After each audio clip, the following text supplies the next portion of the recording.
Hey all, this is an excerpt from our team meeting, and it goes into what's happening in the real estate market right now in the face of the pandemic. Thanks, hope you enjoy.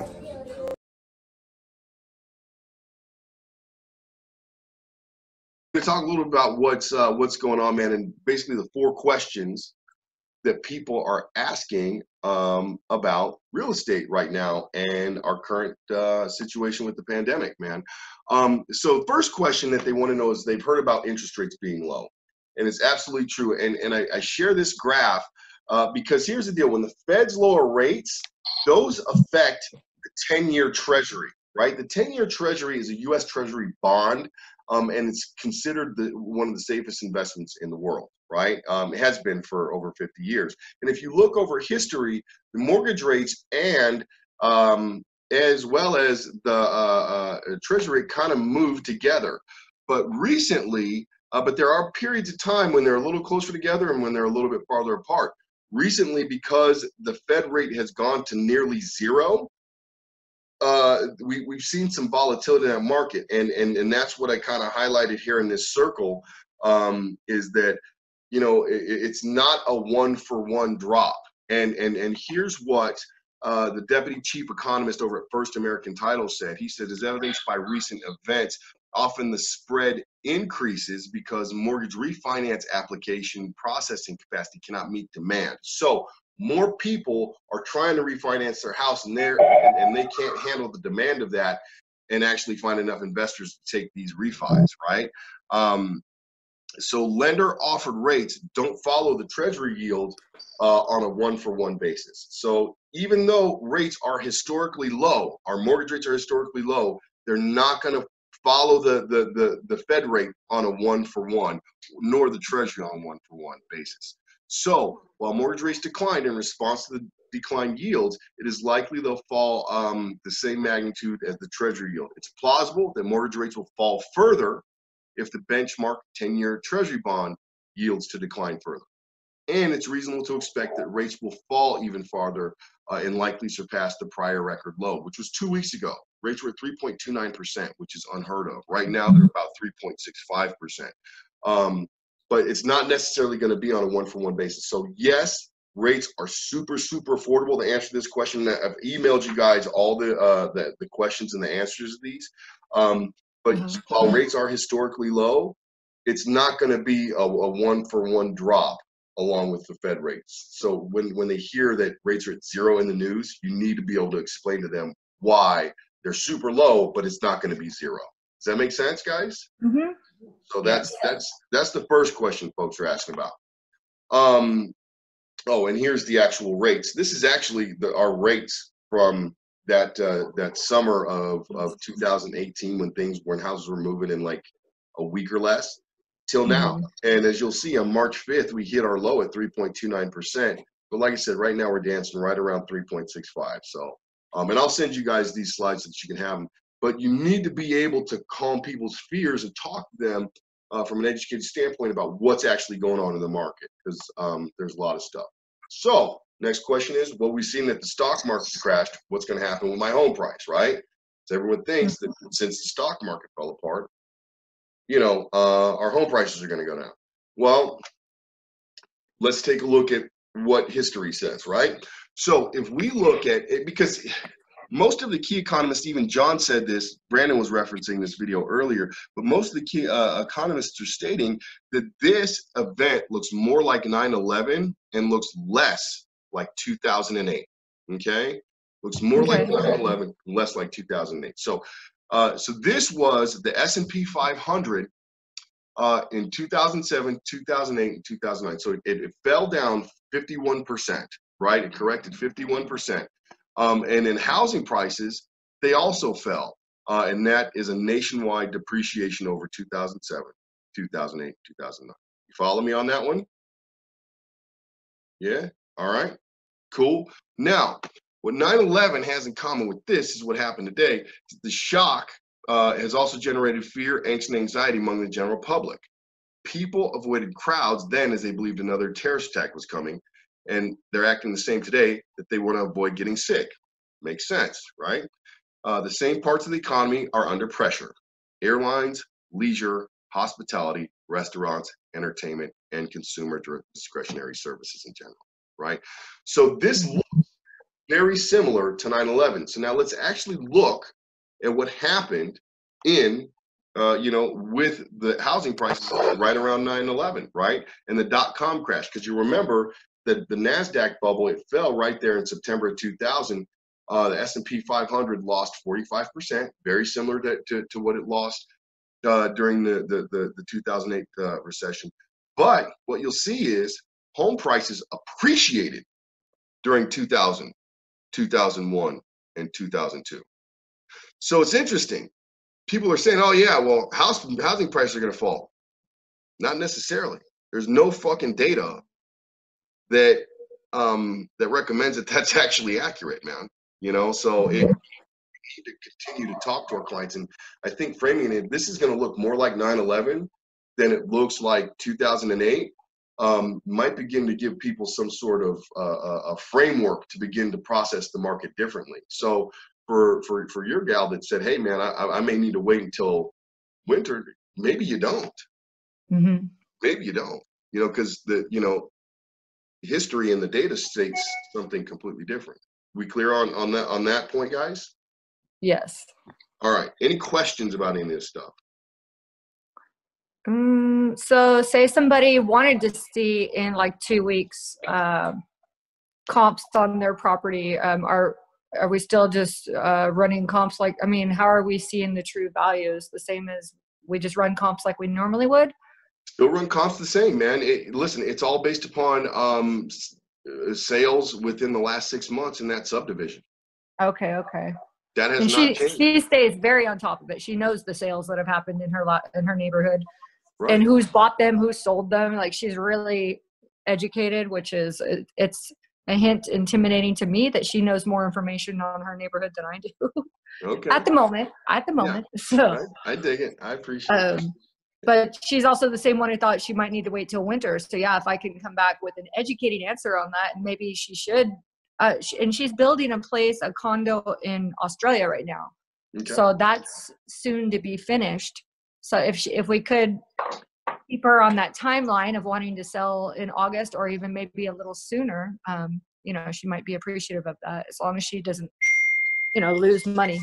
So right. Property watch. Property watch. Sure. Okay. Those values though are off though a little bit, bro. 5 or 10,000. Yeah. I look at them there. Sometimes they're low, and then people call me back pissed. So it's, eProperty Watch is he's right. It's a great tool, but I'm apprehensive to put people on the auto drip with it, because sometimes it'll tell them that their property is worth way less, and they'll call you pissed off, especially if you sold it to them. So, but I don't know, man. I love it. When would you be running comps? Like, give it till this 30-day business closed, non-essential business closed passes at least? No, right now. Right now. Okay. Right now. Yeah. We're on each other's messenger. She messages me all the time. So I would like to keep the dialogue going about her property too, and real estate, and not just personal stuff, Absolutely. I'm gonna forward you these slides, man. I sent you I sent you guys the agenda, but I'm just going to forward the slides to you guys so you can kind of use these and engage with your clients. They're branded with all our stuff. See that, and see, you only got me and Brand's picture in there. That's why I want the group picture. I was going to try to be funny and say that after, but when's the ladies' photos going to be in there with you guys? Yeah, that's the thing. That's what I'm trying to, and I'm half. That's scheduled for this week, actually, like in 5 days, Thursday. Yeah, so we got to get all gussied up and look. Right? Part in our photos. What's that, Lise? Thursday at 6. Yeah, man. So we got to get all. I'm with Kimberly. Are we doing it outside somewhere? You want to do it outside? You guys want to do outside? 6 feet apart. Oh my God. We should. You want to do that? With masks on and N95 masks on. That would be rad. That would be radical. I love it. You will figure it out, man. I think Adam's really good to go, man. So we'll just choose a park if you want to, and kind of, have fun with it, Let's just play that by ear for the moment. Okay. Cool. I can't say I'm fully committed at the moment on that. I'm just being honest. Like, shit. I dig it. I appreciate that. Well, Okay. if we need to put it on hold, no worries. I just, you know, Can you just that's, superimpose us in there? what's that? Just superimpose us in the boy picture. I don't have the skill to do that, but maybe, I don't know, you know, I'll hit Adam up and be like, hey man, can you just throw Lisa and Kim in there and we'll just make it work for right now. But yeah, I'll hit them up with that. All right. Oh man, my thing's tripping. Okay. Anywho, okay, so I'm going to go to the next question. Next question people have, are we going to have a recession? And the answer is yes, man, right now. So with the sudden economic stop and with many states shutting down by closing down the schools and bars and restaurants, many view that the U.S. economy is now in a recession. But hold on, guys. When we talk about a recession, and I think this would also help with your gal, Kim, let's call it what it is. It's an economic slowdown. That's all that a recession means. It means that the economy isn't producing as much as it did for two successive quarters. That's all that it means. All right. So, you know, and then he says the U.S. economy is now in a recession starting March 2020, and GDP will decline sharply in quarter two. Obviously, we're not producing as much goods. We're not producing as much services. That's logical because we can actually see this one. We can feel this one. And the length of the recession will depend on the course of the pandemic. And that's the great news, is that we have choice and we have options to not go out and hang out in public and not go out and, you know, in large crowds and perpetuate the disease, man. You know what I mean? We can make intelligent choices and be, you know, good global citizens and for the betterment and longevity of the species, man. So that's the great news, is the smarter that we behave, the more short-lived that this recession is going to be. And here's the critical point, guys. And I've used this slide a lot, and I forget. I pretty much every month on my monthly market reports I use this. But guys, keep in mind that these are the last 5 recessions that we've had in the United States: 1980, 1981, 1991, 2001, and 08. During 80, 81, and 2001, housing prices went up. Okay. Only in 2008 was there a huge decline in housing prices. In 1991, there was a slight decline in housing prices. So we want to be clear that we're communicating to our clients that a recession does not equal a drop in housing prices. The two are not the same. So are we in a recession now? The answer quite obviously is yes, but that doesn't mean that we're going to see a decline in housing prices. The two are not equal. Fair enough? Yes. Any questions on that, guys? Yes, no, we're good. We're pimping. Okay, cool. And then here's something else that's cool. So this is Goldman Sachs GDP forecast, right? So this is what they think is going to happen during the year 2020, right? So basically, we're on a decline now, and then what they see is they're predicting a sharp bounce back. So it's going to be kind of like a V curve. So it's not going to hang out and lull for a while and then ease back up, where we have to recreate things and have to recreate systems. Rather, it's going to be the opposite and then bounce back sharply, because it's not like this is more like a snowstorm and not a tornado, you know, meaning that it's not like we have to continue to rebuild a whole bunch of stuff because the economy has smashed itself to pieces. We're taking a quick break for intelligent reasons, right? And I think that's kind of how we want to frame it. So again, this is more like 9/11 and less like 2008. So that's what the GDP forecast is, right? So we want to talk to our clients on that basis. And last question is that, are we going to see a record number of foreclosures, right? And guys, I think a lot of this stuff, this fear that comes from the public, is because they were in a position where in 2008 they lost their houses. I lost 3 houses in 2008, dude. When I lost my house up in Red Rock, man, I was like stunned. I couldn't move. You know what I mean? Like, I didn't know how to exist at that time. You know what I mean? I think there's still a lot of PTSD related to that. But having said that, I think we're okay. So the question that a lot of other people ask is, going to see a rise in foreclosures? The answer is no. Wait. So, go ahead. There's a typo on that last screen. I I'm know. having PTSD from that. I know. Listen, I was geeking out at 2 a.m. doing these slides. I was like, yeah, I'm making a great. A, not and. A, Yeah. not and. That's Okay, right. moving You're forward. right. Moving You're forward. right. All right. Get your stuff together, Cass. I dig it. I got you. All right. So the FHA indicated enacting immediate foreclosure and eviction moratorium for single family homeowners for 60 days, right? When it's FHA insured mortgages, right? And then the FHFA announced it was directing Fannie Mae and Freddie Mac to suspend foreclosures and evictions for 60 days. So the government stepped in and said, "Hey, man, let's slow that down, just up front, just to ease concerns, ease fears," right? So that's pretty awesome that happened, right? And they didn't take that kind of action on the front end of the 2008 crisis. So let's keep that in mind. So decisive government action happened, and now let's look at cash out refinances back during the recession and today. What you'll see is at 263, 321, and $240 billion. I mean, people were using their houses like ATMs to then turn around and buy depreciating assets. To turn around and buy depreciating assets and basically just throwing their money away.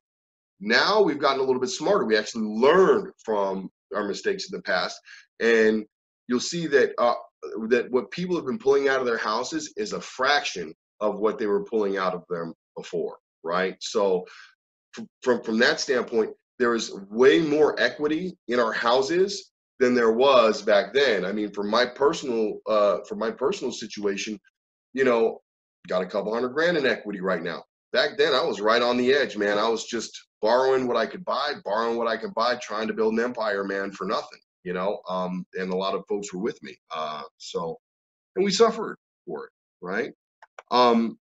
Now, let's also look at affordability. And what this graph shows you is payments on a national level as a percentage of income per household. So the historic norm over time, over the long term, 70 years, has been 21.2%. Right now, we're at a historic low in terms of overall affordability, mortgage affordability, and payments right now are about 14.8% of overall household income. So what that means is folks have a lot more room. They're not pushed right up with their backs up against the wall in an attempt to try to keep their houses.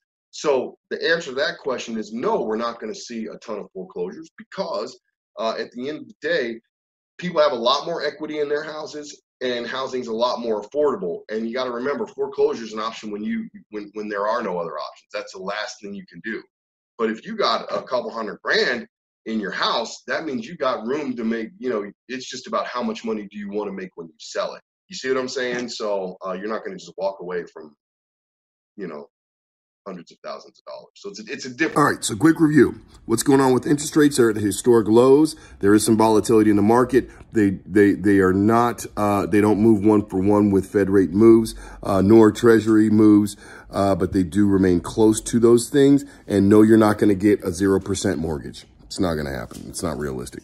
Number two, with the stock market crashing, is that going to affect home prices? The experts say this event's more like a 9/11 and less like a 2008. And what we're predicting is that we're not going to see significant home price drops in the face of that. Question. Are we heading into another recession? Yes, we're actually here. It's a slowdown in the economy, slowdown in GDP for 2 successive quarters. That's what it is, Q1, Q2. But we're poised for a good rebound in Q3, depending upon how this pandemic plays out. And are we going to see another slew of foreclosures? And I'm saying no, government intervention and the data doesn't necessarily reflect that when you look at equity in houses and affordability of payments. All right, guys, stay safe out there, man. Stay safe, but real estate is a little bit more stable than people are out there saying. Later.